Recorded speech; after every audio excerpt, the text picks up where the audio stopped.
మీరు చూస్తున్న ఈ గుడి అయితే కర్ణాటకలోని కరకనేలి గ్రామంలో అయితే ఉంది. ఈ గుడి పేరైతే శ్రీ గురు గంగాధర బక్కప్రభు స్వామి గుడి అనమాట. ఇంకా ఇక్కడైతే మా ఆయన ఎంటర్ అవ్వగానే ఫస్ట్ కొబ్బరికాయల షాప్కి వెళ్ళి కొబ్బరికాయలు అయితే కొనుక్కొని వస్తున్నాడు. చుట్టూ షాప్స్ బాగానే ఉన్నాయి. మీరు చూస్తున్న ఈ కమాన్ అయితే కొత్తగా ఏర్పాటు చేసిండ్రు. ప్రతి సంవత్సరం హోలీ పౌర్ణమి తర్వాత 3 రోజులకి ఇక్కడైతే జాతర ఏర్పాటు చేస్తారు. ఇంకా లోపలికి ఎంటర్ అవ్వగానే ప్రశాంతమైన వాతావరణం అయితే చాలా బాగుంది.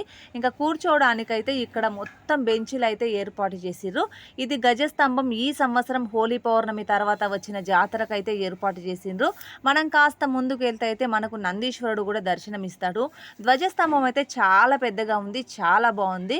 ఇంకాస్త ముందుకు వెళ్తే మనకైతే లోపలికి ఎంట్రీ ఉందన్నమాట. ఫస్ట్ అయితే ఇక్కడ వరకే ఉండేది గుడి. తర్వాత ఇంకా డెవలప్మెంట్ చేసేసి కొత్తగా ధ్వజస్తంభం ఏర్పాటు చేసి తోరణం లాగా అయితే ఏర్పాటు చేసిర్రు. మనం గుడిలోకి ఎంటర్ అవ్వగానే ఫస్ట్ అయితే మనము గడపకి దండం పెట్టుకుని అయితే లోపలికి వెళ్ళిపోయినాము. మాతో పాటు మా పిన్ని కూడా గుడికైతే వచ్చేసింది. లోపలికి వెళ్ళగానే ఫస్ట్ గంట కొట్టేసి దైవానికి అయితే మొక్కుకొని అయితే లోపలికి వెళ్ళిపోయినాము. ఇంకా పూజారి గారు మా పిన్ని వాళ్ళకు తెలిసిన వాళ్ళు కాబట్టి మమ్మల్ని అయితే లోపల వరకు అయితే ఎంట్రీ ఇచ్చారు. ఇక్కడికి వెళ్ళగానే ఫస్ట్గా మా ఆయన మా పిల్లలందరికీ మాకు విభూతి అయితే పెట్టేశారు. విభూతి పెట్టుకున్న తర్వాత ఇంకొంచెం లోపలికి వెళ్తే మనకైతే దేవాలయంలోకి దారి ఉంటుందన్నమాట. ఈ దేవాలయం మొత్తం గుహలాగా ఉంటుంది. గుహ లోపలికి వెళ్తే మనకైతే అక్కడ శివలింగం ఉంటుంది. ఇంకా మా ఆయన నేను మా పిల్లలైతే అందరం లోపలికి వెళ్ళాము. ఇక్కడైతే ఒక్కరికి మాత్రమే వెళ్ళడానికి చోటు ఉంటుంది అనమాట. ఒకరు వెళ్తే మళ్ళీ ఇంకొకరికి రావడానికి అయితే చోటు ఉండదు. ఇక్కడ బక్కప్రభు స్వామి వారి పాదాలు కూడా ఉంటాయి. శివాలయంతో పాటు ఇంకా మనం పైన చూసుకున్నట్టయితే బక్కప్రభు ఇంకా శివుడికి పైన తొడుగు మొత్తం ఇత్తడితో చేసినవి అయితే ఉన్నాయి. అది కూడా నేను మీకు వీడియోలో చూపిస్తున్నాను.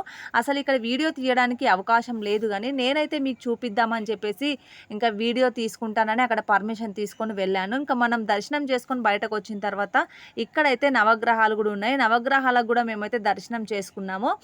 ప్రశాంతమైన వాతావరణం అనిపించింది ఇక్కడికి వెళ్ళగానే. చాలా రోజుల తర్వాత అయితే మేము ఇక్కడికి వెళ్ళడం జరిగింది. దాదాపుగా 4 సంవత్సరాల తర్వాత వెళ్ళినాము. ఇక్కడైతే ప్రతి సంవత్సరం జాతర అయితే జరుగుతుంది. దర్శనం అయిపోయిన తర్వాత అలా ప్రశాంతంగా కూర్చొని అయితే మేము ఇంటికి తిరిగి వచ్చేసినాం.